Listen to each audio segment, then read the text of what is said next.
Hey everyone, I'm Isaac and welcome back to Isaac Reviews 2025. The 80s were a big time for movies, with huge advancements in technology and smash hits that defined the era. One of them was Tron, although it fits more in the category of advancements in technology since it was one of the earliest films to utilize CGI effects and animation. And while I'm sure it was impressive for the time, looking at it now, yeah, time has not been kind to this one. But 28 years later, Disney brought Tron back for a sequel titled Legacy. It marked as the feature directorial debut of Joseph Kosinski, with significant improvements in the visual department and an unforgettable soundtrack by Daft Punk. Sure, it didn't do amazing when it first came out, but ever since then, Legacy has undeniably attained a cult following, so almost 15 years later, Disney decided to reboot this franchise once again with Tron Ares. They even got 9 Inch Nails to do the soundtrack for this one, seeing as how Trent Reznor and Atticus Ross have already been established as prominent film composers, even winning 2 Oscars, although this would be their first time scoring a film under their band name.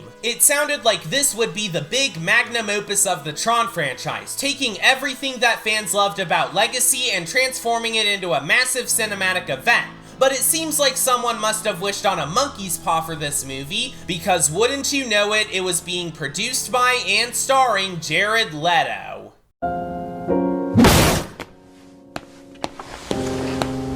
And that, I'd imagine, was a turnoff for a lot of people, because beyond his comic book movie performances being laughably terrible, Jared Leto is just not a very good guy. From the cult he's built around himself to the allegations of inappropriate behavior to his pretentious method acting on set, yeah, maybe he wasn't the best pick for this. But that didn't seem to stop Disney from wanting to hype this movie up, alongside this one annoying kid who'd constantly spam for me and other people in my circle to join the so-called Tron Ares movement. That was definitely an experience. So now Tron Ares is finally out in theaters, and the reactions have been very split. Some have been liking it, others not so much. But what about me? Well, it's fine for what it is, but it wasn't anything extraordinary.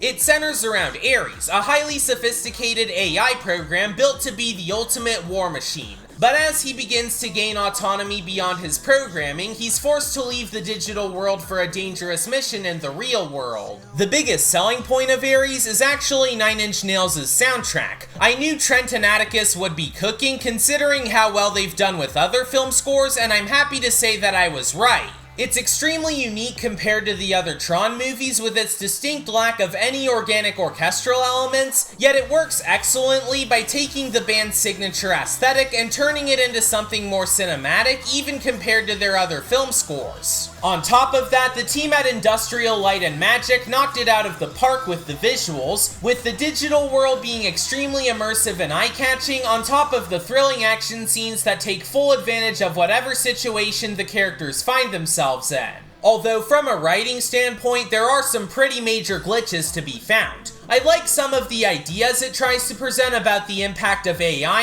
and technology as a whole, but it prioritizes the hype moments and aura more so than telling a compelling story. As such, the character development is incredibly bare bones beyond a few moments of exposition dumping.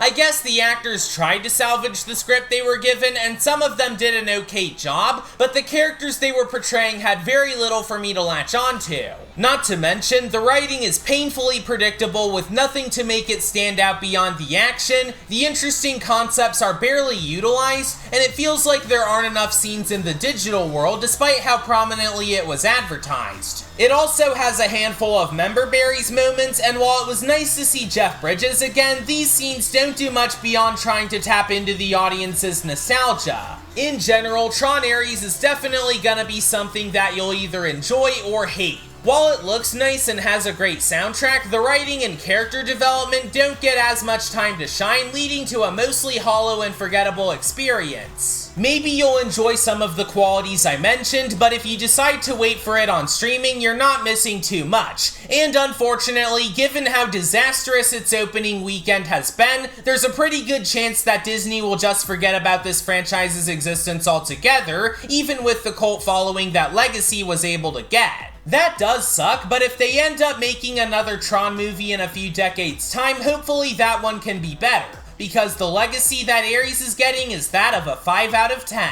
Anyways, thanks for watching this episode of Isaac Reviews 2025. Subscribe for more videos like this, and I'll see you all later.